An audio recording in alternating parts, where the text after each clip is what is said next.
श्रीमात्रे नमः। किरीटं वैरिञ्चं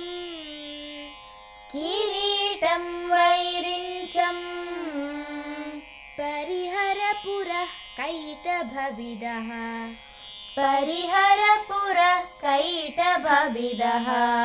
कटोरे कोटीरे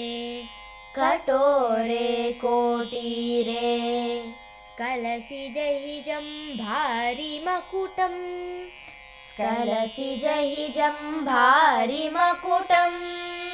प्रणम्रे स्वेतेषु प्रसभमुपयातस्य भवनम्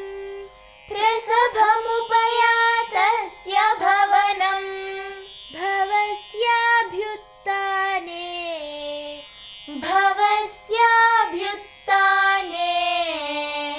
तव परिजनोक्तिर्विजयते किरीटं वैरिञ्चं परिहरपुरः कैटभविदः कटोरे कोटीरे स्खलसिजहिजं भारिमकुटम् प्रणम्रे स्वेतेषु प्रसभमुपयातस्य भवनम् भवस्याभ्युत्थाने तव परिजनोक्तिर्विजयते।